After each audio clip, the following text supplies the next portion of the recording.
ರಾಜ್ಯದಲ್ಲಿ ನಡೀತಾ ಇರ್ತಕ್ಕಂಥ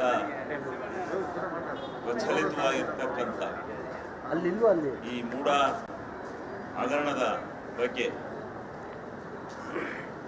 ಈ ರಾಜ್ಯದಲ್ಲಿ ಬಹಳ ಸದ್ದು ಮಾಡಿ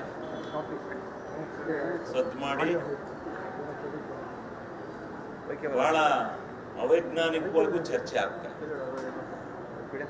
ಯಾವುದೇ ಒಂದು ಪ್ರಕರಣ ಸತ್ಯಾಸತ್ಯತೆಯನ್ನ ಒಳಗೊಂಡಿರಬೇಕು, ಸತ್ಯದಿಂದ ಕೂಡಿರಬೇಕು. ಇಲ್ಲಿ ಬ್ಲಾಕ್ ಮೇಲ್ ನಡೀತಾ ಇದೆ. ಒಂದು ಕಡೆ ಅವರೇ ಸೈಟನ್ನು ಕೊಟ್ಟು ಅವರ MLAಗಳೇ ಸಹಿ ಹಾಕಿ ಅವರೇ ರೆಸಲ್ಯೂಷನ್ ಮಾಡಿದಂಥ ಎಲ್ಲ ಪಕ್ಷದವರು ಸೇರಿ ಕೊಟ್ಟಿರ್ತಕ್ಕಂಥ ನಿವೇಶನಗಳಿಗೆ ಸರಿ ಇಲ್ಲ ಅಂತೇಳಿ ಅವರೇ ಪಾದಯಾತ್ರೆ ಮಾಡ್ತಾ ಇದ್ದಾರೆ. ಮತ್ತೊಂದು ಕಡೆ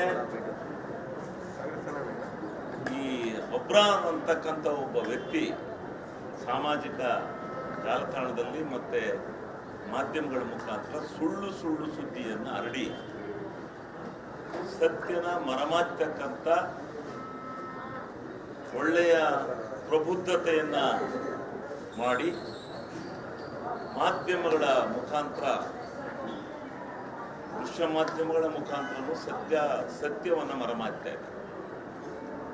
ಈ ಸತ್ಯ ಗೊತ್ತಾಗಬೇಕು, ಈ ರಾಜ್ಯದ ಜನಕ್ಕೆ ಗೊತ್ತಾಗಬೇಕು. ಆದ್ರಿಂದ ನಾನು ಆ ಸತ್ಯದ ಬಗ್ಗೆ ಕೆಲವು ಪ್ರಶ್ನೆಗಳನ್ನ ನಿಮ್ಮ ಮುಖಾಂತರ ಅವ್ರಿಗೆ ಕೇಳಲಿಕ್ಕೆ ಬಯಸ್ತೇನೆ. ಅಬ್ರಾಮು ಮತ್ತೆ ಯಾರು ಪಾದಯಾತ್ರೆ ಹೊರಟಿದ್ದಾರೆ ಇವರಿಬ್ಬರಿಗೆ ನಾನು ಪ್ರಶ್ನೆ ಮಾಡ್ತೇನೆ. ನಾನು ಪೂರ್ಣ ಇತಿಹಾಸನ 2 ಗಂಟೆ ಆಗುತ್ತದೆ ಇತಿಹಾಸ, ಆ ಇತಿಹಾಸ ಬೇಡ. ಆದರೆ ಪ್ರಸ್ತುತ ನಡೀತಾ ಇರ್ತಕ್ಕಂಥ ಈ ಸನ್ನಿವೇಶದಲ್ಲಿ ಯಾವ ರೀತಿ ಸುಳ್ಳು ಮುಂದೆ ಹೋಗ್ತಾ ಇದೆ, ಸತ್ಯ ಹಿಂದೆ ಆಗ್ತಾ ಇದೆ ಅಂತಕ್ಕಂಥದ್ದು ವಿಚಾರವನ್ನು ನಾನು ಪ್ರಶ್ನೆ ಮಾಡಲಿಕ್ಕೆ ಬಯಸ್ತೇನೆ. ಈ ಜಮೀನು 1935ನೇ ಇಸ್ವಿನಲ್ಲಿ ನಿಂಗಾ ಬಿನ್ ಜವರಾನ್ ಅಂತಕ್ಕಂಥ ಅವರಿಗೆ ಮಂಜೂರಾಗಿರ್ತಕ್ಕಂಥದ್ದು ಸತ್ಯ ದಾಖಲಾತಿನಲ್ಲಿ ಇದೆ. ಈ ಮಧ್ಯದಲ್ಲಿ ಇವರು ಏನು ಹೇಳ್ತಾ ಇದ್ದಾರೆ, ಅದು ಅವರ ವಂಶ ಪಾರಂಪರ್ಯವಾಗಿ ಆ ಜಮೀನನ್ನು ಅನುಭವಿಸ್ಕೊಂಡು ಬಂದು ಬ್ಯಾಂಕ್ಗಳಲ್ಲಿ ಸಾಲ ತೆಗೆದಿರೋದು, ಹೋಗ್ಯಕ್ಕೆ ಹಾಕಿರೋದು, ಇದೆಲ್ಲ ಇತಿಹಾಸ ಅಲ್ಲಿದೆ. ಅಲ್ಲಿ ಸುಮಾರು 20 ವರ್ಷಗಳ ಕಾಲ ಆ ದಾಖಲಾತಿನಲ್ಲಿ ಪರೀಕ್ಷೆ ಮಾಡಿದಾಗ ಅದು ನಿಂಗಾ ಬಿನ್ ಜವರಾನ್ನರ 65ರಲ್ಲೇ ಸತ್ತೋಗಿರ್ತಾರೆ. ಅವ್ರು 65ರಲ್ಲೇ ಸತ್ತಿದ್ರೂ ಕೂಡ ಅವರ ಹೆಸರಿನಲ್ಲೇ ಪಹಣಿ ಓಡ್ತಾ ಇರುತ್ತೆ, ಅವರ ಹೆಸರಿನಲ್ಲೇ ಪಾಣಿ ಬರ್ತಾ ಇರುತ್ತೆ. ಮಿಟೇಷನ್ ಅಲ್ಲಿ ಮಾತ್ರ ಯಾರು ಅನುಭವಿಸ್ತಿರ್ತಾರೆ ಅವ್ರ ಹೆಸರು MR ಅಲ್ಲಿ ಎಂಟ್ರಿ ಆಗಿರುತ್ತೆ. ಇವರು ಹೇಳ್ತಾರೆ, ಎಬ್ರಾಮ್ ಅವರು 25 ವರ್ಷಗಳಿಂದ ಸತ್ತೋಗಿರ್ತಕ್ಕಂಥ ವ್ಯಕ್ತಿಯ ಹೆಸರಿನಲ್ಲಿ ಡಿನೋಟಿಫಿಕೇಶನ್ ಆಗಿದೆ. ನಿಜ, 25 ವರ್ಷಗಳ ಹಿಂದೆ ಏನು ಇವರು ಊಡಾದರು ಡಿನೋಟಿಫೈ ಮಾಡಿದರೆ ಅವತ್ತು ಪಾಣಿಯಲ್ಲಿ ಇದ್ದದ್ದು ನಿಂಗಾ ಬಿನ್ ಜವರಾ ಅಂತಲೇ ಅವರ ಹೆಸರಿನಲ್ಲೇ ಅದು ಡಿನೋಟಿಫೈ ಕೂಡ ಆಗಿದೆ. ಆದರೆ ಇಲ್ಲಿ ಡಿನೋಟಿಫೈ ಇದು ಆದರೆ ಅವ್ರ ಮಕ್ಕಳು ಅನುಭವಿಸಿರೋದನ್ನ ಹೇಳಕ್ಕಲ್ಲ. ಅವ್ರ ಮಕ್ಕಳು ಬ್ಯಾಂಕ್ನಲ್ಲಿ ಆ ಜಮೀನನ್ನು ಅಡ ಇಟ್ಟು ಸಾಲ ತಗೊಂಡಿರೋದನ್ನಾಗ್ಲಿ, ಹೋಗ್ಯಕ್ಕೆ ಹಾಕಿರೋದನ್ನಾಗ್ಲಿ, ಅವರ 3 ಜನ ಮಕ್ಕಳು ಯಾವ ರೀತಿ ಅದನ್ನು ಅನುಭವಿಸ್ಕೊಂಡು ಬಂದರು, ಏನು ನಡೀತು ಅಲ್ಲಿಯ ಕಥೆನ ಹೇಳಕ್ಕಲ್ಲ. ನಾನು ಮತ್ತೆ ಆ ಕಥೆನಿಲ್ಲ. ಅವ್ರ 3 ಜನ ಮಕ್ಕಳ ಹೆಸರಿನಲ್ಲೇ ಬಂದಿರುತ್ತೆ. ಮೊದಲು ಮಧ್ಯದ ಹೆಸರು ಮೈಲಾರಯ್ಯ ಅನ್ನೋರಿಗೆ ಬಂದಿರುತ್ತೆ. ಆಮೇಲೆ ಅವರು ಒಪ್ಪಂದ ಮಾಡ್ಕೊಂಡಿರ್ತಾರೆ, ಮೈಲಾರಯ್ಯ ಬಿಟ್ಕೊಡ್ತಾರೆ. ಮೈಲಾರಯ್ಯ ಆದಮೇಲೆ ದೇವರಾಜು ಅನ್ನೋರ ಹೆಸರಿಗೆ ಅವರು ಅಂತಿಮವಾಗಿ ಬರ್ಕೊಡ್ತಾರೆ ಎಲ್ಲ. ಅದಕ್ಕೆಲ್ಲ ದಾಖಲಾತಿ ಇದೆ, ಯಾರೂ ಮರೆಮಾಚಕ್ಕಾಗಲ್ಲ ಆ ದಾಖಲಾತಿನ. ಅದಾದಮೇಲೆ ಇವರು 1992ರಲ್ಲಿ ದೇವರಾಜ ಹೆಸರಿಗೆ ಬಂದ ಮೇಲೆ ಮೂಡಾದರು ನೋಟಿಫಿಕೇಶನ್ ಮಾಡ್ತಾರೆ. ಮೂಡಾದರು ನೋಟಿಫಿಕೇಶನ್ ಮಾಡಬೇಕಾದ್ರೆ ಜಮೀನಿಲ್ವಾ, ಜಮೀನಿಲ್ಲಿ ನೋಡ್ದಲ್ಲ ಏನ್ ಮಾಡಿದ್ರು ಮೂಡಾದರು. ಇವ್ರು ಹೇಳ್ತಾರಲ್ಲ ಜಮೀನೇ ಇರಲಿಲ್ಲ, ಜಮೀನೇ ಏನೋ ಆಗೋಯಿತ್ತು ಅನ್ನೋದಕ್ಕೆ ಮೂಡಾದರು ಒಂದು ಜಾಗವನ್ನ ನೋಟಿಫೈ ಮಾಡಬೇಕಾದ್ರೆ ನೋಟಿಫಿಕೇಶನ್ ಮಾಡಬೇಕಾದ್ರೆ ಅಕ್ವಿಷನ್ ಹೊರಡಿಸ್ಬೇಕಾದ್ರೆ ಇವರು ಮೂಡಾದವರು ಯಾವ ಉದ್ದೇಶದಿಂದ ಅಲ್ಲಿ ಜಮೀನು ಇಲ್ಲದೆ ಇದ್ರು ಸತ್ಯ ಇವರು ಯಾವ ರೀತಿ ನೋಟಿಫಿಕೇಶನ್ ಅನ್ನ ಹೊರಡಿಸಿದ್ರು ಅಕ್ವಿಷನ್ಗೆ, ಇದು ಮೂಲಭೂತವಾಗಿರ್ತಕ್ಕಂಥ ಪ್ರಶ್ನೆ. ಇವತ್ತೆಲ್ಲ ಕಡೆ ನಡೀತಾ ಇರ್ತಕ್ಕಂಥದ್ದು ಅಲ್ಲಿ ಜಮೀನೇ ಇಲ್ಲ, ಜಮೀನು ಇಲ್ಲದ್ಮೇಲೆ ಮೂಡಾದಾರ ಹೆಂಗೆ ಆಕ್ಯುಪೈ ಮಾಡಿದ್ರು ಒಂದೇ ಪ್ರಶ್ನೆ. 92ರಲ್ಲಿ ಆಯ್ತು, 92 ಆದ್ಮೇಲೆ 96ಕ್ಕೆ ದೇವರಾಜು ಸರ್ಕಾರಕ್ಕೆ ಹೋದ, ಸರ್ಕಾರಕ್ಕೆ ಹೋಗಿ ಮನವಿ ಕೊಟ್ಟ. ಅಲ್ಲಿ ಮಂತ್ರಿಗಳು ಬರೆದ್ರು, ಇದು ಸತ್ಯಾಸತ್ಯತೆಯನ್ನು ಇದು ಮಾಡಿದ್ರು, ಮೂಡಾದವರು ಕೊಡಬಹುದು ಅಂದ್ರು. ಬಾಲಸುಬ್ರಹ್ಮಣ್ಯ ಅಂತ ಒಬ್ಬ IAS ಹಿರಿಯ ಅಧಿಕಾರಿ, ಬಹಳ ಚಾರಿತ್ರತೆಯನ್ನ ಒಳ್ಳೆ ಹೆಸರನ್ನ ಹೊಂದಿದ್ದಂತ ಕರ್ನಾಟಕದ IAS ಬಾಲಸುಬ್ರಹ್ಮಣ್ಯ ಅವರ ನೇತೃತ್ವದಲ್ಲಿ ಅವತ್ತು ಏನ್ ಡಿನೋಟಿಫೈ ಇದು ಅಕ್ವಿಷನ್ ಆಗಿರುತ್ತೆ ಅದನ್ನ ಡಿನೋಟಿಫೈ ಮಾಡ್ತಾರೆ. ಈ ರಾಜ್ಯದಲ್ಲಿ ಡಿನೋಟಿಫೈ ಆಗುತ್ತೆ. ಹಂಗಾದ್ರೆ ಜಮೀನನ್ನ ಅವರೆಲ್ಲ ಸ್ಥಳ ಪರಿಶೀಲನೆ ಮಾಡ್ಲಿಲ್ವಾ? ಅವತ್ತಲ್ಲಿ ಜಮೀನು ಇರ್ಲಿಲ್ವಾ? ಮತ್ ಯಾವ ಜಮೀನನ್ನ ಇವರು ಡಿನೋಟಿಫೈ ಮಾಡಿದ್ರು? ಇವ್ರು ಹೇಳ್ತಾವ್ರಲ್ಲ, ಇವ್ರು ಪುಣ್ಯಾತ್ಮರು ಅಲ್ಲಿ ಜಮೀನೇ ಎಲ್ಲ ಡಿನೋಟಿಫೈ ಆಯ್ತು ಅಂತ ವಾದ ಮಾಡ್ತಾರಲ್ಲ, ಇವರೆಲ್ಲ ಸುಳ್ಳ?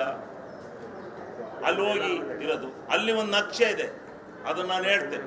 ಆ ನಕ್ಷೆನಲ್ಲಿ ಎಲ್ಲ ಜಾಗವನ್ನ ಬಿಟ್ಟು ಈ 3.5 ಎಕರೆ ಜಾಗವನ್ನ ಇಲ್ಲಿ ಇದು ಮೂಡಕ್ಕೆ ಮೋಡದಿಂದ ಡಿನೋಟಿಫೈ ಆಗಿರ್ತಕ್ಕಂಥ ಜಾಗ ಅಂತೇಳಿ ಸ್ಕೆಚ್ ಆಗಿದೆ. ಆ ನಕ್ಷೆನೂ ಕೂಡ ಅಲ್ಲಿದೆ. ಈಗ ಅಲ್ಲಿ ಜಮೀನೇ ಇರಲಿಲ್ಲ ಅಂದ್ರೆ ಯಾರು ಹೊಣೆ? ಅದಕ್ಕೆ ಜಮೀನೇ ಇಲ್ಲ ಅಂದ್ರೆ ಜಮೀನ್ ಇಲ್ದಲೇ ಹೆಂಗೆ ಡಿನೋಟಿಫೈ ಮಾಡಿದ್ರು? ಡಿನೋಟಿಫೈ ಹೆಂಗಾಯ್ತು? ಆಯ್ತು, ಡಿನೋಟಿಫೈ ಆದ್ಮೇಲೆ ಅವ್ರ ಹೆಸರಿಗೆ ಬಂತು. ಬಂದ ಮೇಲೆ ಅವರು ಒಂದು 6 ವರ್ಷ ಬಿಟ್ಟು ಮಾರಾಟಕ್ಕೆ 2004ಕ್ಕೆ ಮಾರಾಟ ಮಾಡಿದ್ರು. 2 ವರ್ಷಗಳ ಕಾಲ ಡಿನೋಟಿಫೈ ನಡೆದಿದೆ.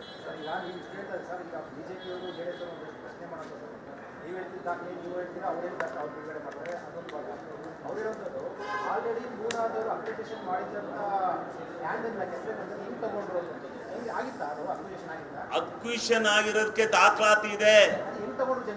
ಯಾರು ತಗೊಂಡರು? ಅಲ್ಲ, ಅಕ್ವಿಷನ್ ನಾನು ಹೇಳ್ತೀನಿ, ಮುಂದೆ ಬರ್ತೀನಿ. ಅಕ್ವಿಷನ್ ಆಗಿದ್ದನ್ನ ಮತ್ತೆ ಘನ ಸರ್ಕಾರ ಬಿಡುಗಡೆ ಡಿನೋಟಿಫೈ ಮಾಡ್ತು. ಕರ್ನಾಟಕ ಸರ್ಕಾರ ಅದಕ್ಕೆ ಆಧಾರಗಳಿದಾವೆ, ಆ ಡಾಕ್ಯುಮೆಂಟ್ಸ್ ಇದಾವೆ, ಬಚ್ಚೇಗೌಡರ ಬರಹ ಇದೆ. ಆಮೇಲೆ ಅವರು ಹೋಗಿ ಆ ಡಿನೋಟಿಫೈ ಬಿಟ್ಕೊಡ್ಬೇಕಾದ್ರೆ ಆಗಿರ್ತಕ್ಕಂಥ ಕಾನೂನಾತ್ಮಕವಾದಂಥ ಎಲ್ಲ ಸತ್ಯಾಸತ್ಯತೆಗಳು ಇದು ಮೂಡ ಬರ್ಕೊಟ್ಟಿದೆ. ಮಾಡೋದರೆಲ್ಲ ಅಕ್ವೈರ್ ಮಾಡಿದಾರೆ. ಮತ್ತೆ ಅದನ್ನೇ ಇಲ್ಲಿ ಬಂದಿರೋ ಪ್ರಶ್ನೆ. ಇವ್ರು ಏನ್ ಮಾಡಿದ್ರು 2092ರಲ್ಲಿ ಅಲ್ಲೆಲ್ಲ ಸರಿ, ಅಲ್ಲಿ ಆಗಿರ್ತಕ್ಕಂಥದ್ದು ಇಷ್ಟೇ. ಆ ಜಮೀನನ್ನ ಮೂಡಾದವರು ಪುನಃ ಯಾಕೆ ಅಕ್ವೈರ್ ಮಾಡಿ ಮುಂದೆ ಬರ್ತೀನಿ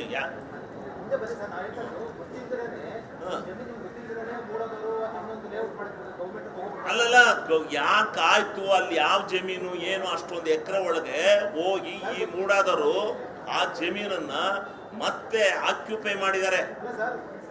ಅಲ್ಲ, ಆಕ್ಯುಪೈ ಮಾಡಿದ್ಮೇಲೆ ಹೇಳುದು, ಅವ್ರು ಆಕ್ಯುಪೈ ಮಾಡಿದ್ರು.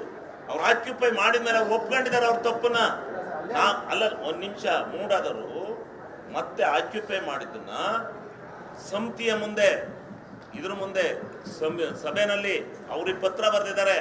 ನಮಗೆ ಇದು ತಪ್ಪು ಇದರಿಂದ ನಾವು ಆಕ್ಯುಪೈ ಮಾಡಿದೀವಿ, ನಮಗೆ ತಪ್ಪಾಗಿದೆ, ನಿಮಗೆ ಬದಲಿ ಭೂಮಿ ಕೊಡ್ತೀವಿ, ನಿಮಗೆ 50-50 ಶೇರಿಯಾದವ್ರು ಕೊಡ್ತೀವಿ ಅಂತ ಹೇಳ್ಬಿಟ್ಟು ರೆಸೊಲ್ಯೂಷನ್ ಆಗಿದೆ. ಯಾರು? ಅದು BJPಯವರು, JDSನವರು ಎಲ್ಲರೂ ಸೇರಿ ಮಾಡಿರ್ತಕ್ಕಂಥ ರೆಸೊಲ್ಯೂಷನ್. ಯಾಕೆ ಮಾಡಿರೋರು? ಇವ್ರಿಗೆ ಅಲ್ಲಿ ಮೂಡಾದ್ದು ಅಕ್ವೈರ್ ಮಾಡ್ಕೊಂಡಲ್ಲ ಜಮೀನ ಅಂತ ಮೂಡಾದ್ರೆ ಅಕ್ವೈರ್ ಮಾಡಿ ಇವ್ರದ್ದು ಅಂತ ಗೊತ್ತಿಲ್ದ ಹೋದ್ಮೇಲೆ ಯಾರ್ದು ಇವರು ಮಂಜುನಾಥ ಸ್ವಾಮಿ ತಗೊಂಡ್ರು. ಮಂಜುನಾಥ ಸ್ವಾಮಿ ತಗೊಳಲ್ಲ, ಇವರು ಮಲ್ಲಿಕಾರ್ಜುನ ಸ್ವಾಮಿ ತಗೊಂಡು ಅದನ್ನು ಗಿಫ್ಟೀಡ್ ಅನ್ನ ಇವರಿ ಮಾಡಿದ್ರು.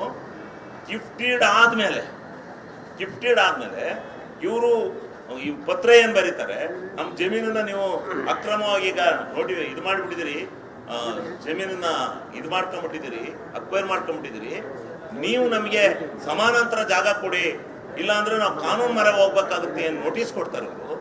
4 ನೋಟಿಸ್ ಕೊಟ್ಟಾಗ ಅವ್ರು ಏನಂತಾರೆ, ಹೌದು ನಮ್ಮದು ತಪ್ಪಾಗಿದೆ ಅನ್ನೋ ರೆಸಲ್ಯೂಷನ್ನ ಕಾಪಿಗೆ ಸುಮಾರು 7-8 ಜನ MLA ಸಹಿ ಹಾಕಿದ್ದಾರೆ. GT ದೇವೇಗೌಡರು ಹಾಕಿದ್ದಾರೆ, ನಾಗೇಂದ್ರ ಅವರು ಹಾಕಿದ್ದಾರೆ, ರಾಮದಾಸ್ ಅವರು ಹಾಕಿದ್ದಾರೆ, ಎಲ್ಲರೂ ಹಾಕಿದ್ದಾರೆ. ತಪ್ಪಾಗಿದೆ ಅಂತ ಯಾಕೆ ಒಪ್ಕೊಂಡ್ರು ಇವ್ರು ಅಕ್ವೈರ್ ಮಾಡ್ಕೊಂಡ್ಮೇಲೆ?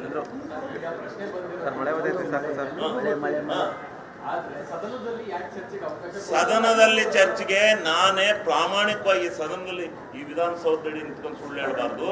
ಇದನ್ನ ಚರ್ಚೆಗೆ ಕೊಡ್ಬೇಕು ಅಂತ ಆಟ ಆಡ್ದಾನೆ ನಾನು ಸಿದ್ದರಾಮಯ್ಯ ಅಂತ. ಯಾಕೆಂದ್ರೆ ಆ ಸ್ಪೀಕರ್ ಅವರು ಕನ್ವಿನ್ಸ್ ಆಗ್ಲಿಲ್ಲ.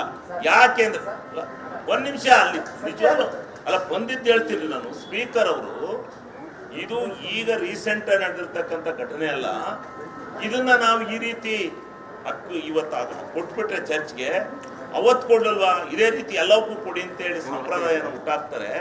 ಅದರಿಂದ ಇದನ್ನ ನಾನು ತಿರಸ್ಕರಿಸ್ತೀನಿ, ನಾನು ಯಾವುದೇ ರೀತಿಯಿಂದ ಕೊಡಕ್ಕಲ್ಲ ಅಂತ ಹೇಳಿದ್ರು. ಯಾರು ಸ್ಪೀಕರ್ ಇಂಡಿವಿಜುವಲ್ ಡಿಸಿಷನ್ ತಗೊಂಡ್ರವತ್ತು. ಯಾರು ಚರ್ಚ್ಗೆ ಕೊಡಬೇಕು, ಚರ್ಚೆಗೆ ಕೊಟ್ಟು ಒಂದು ನಮ್ಮಗಳಲ್ಲಿ ಏನಿತ್ತು ಅಂದ್ರೆ ಇವರು ಚರ್ಚೆ ಮಾಡ್ತಾರೆ, ಅವ್ರು ಹೇಳಿದ್ದೆಲ್ಲ ನಾವು ಕೇಳ್ತೀವಿ.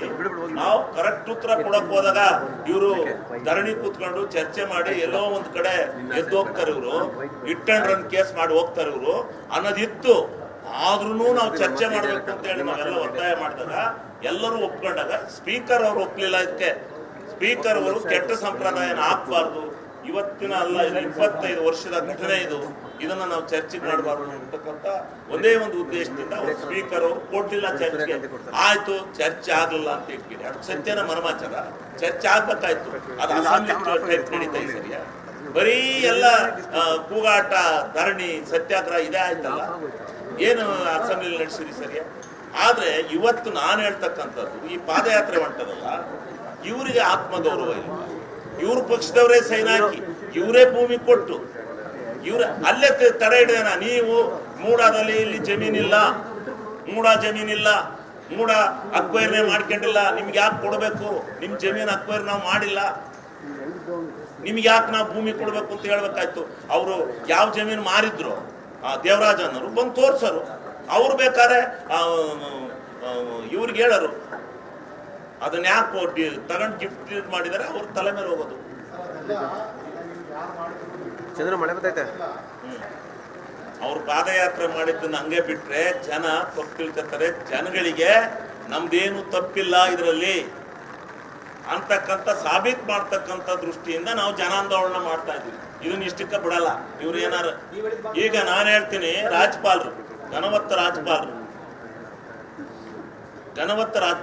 ಯಾರೋ ಒಬ್ರು RTA ಕಾರ್ಯಕರ್ತರು ಹೋಗಿ ಒಂದು ಎಂಥದ್ದು ಕೊಡ್ತಾರೆ, ಎಂಥದ್ದು ಒಂದು 200 ಪೇಜಿಂದ ಏನೋ ರಾಜಕೀಯ ಹಿನ್ನೆಲೆನೋ ರಾಜಕೀಯ ಇದೆಯೋ ಇಲ್ವೋ ಅದನ್ನ ಆಮೇಲೆ ನೋಡೋಣ. ಅದನ್ನ ತಗೊಂಡೋಗಿ ಕೊಟ್ಟಾಗ ನೀವು ಸತ್ಯಾಸತ್ಯತೆಗಳನ್ನ ನಿಮ್ಮ ಕೈ ಕೆಳಗೆ ಬರ್ತಕ್ಕಂಥ ಎಲ್ಲಾ ಅಧಿಕಾರಿ ವರ್ಗದವರನ್ನ ಕರೆದು ಚರ್ಚಿಸ್ತಲೇ ಏಕಾಏಕಿ ನೀವು ಹೆಂಗೆ ನೋಟಿಸ್ ಇಶ್ಯೂ ಮಾಡಿದ್ರಿ? ರಾಜ್ಪಾಲರಿಗೆ ಬೇಕಲ್ಲ, ರಾಜ್ಪಾಲ್ ಯಾಕೆ ಮಾಡಿದ್ರಿ ಇದನ್ನ? ಅದು ಒತ್ತಡ ಇದೆ.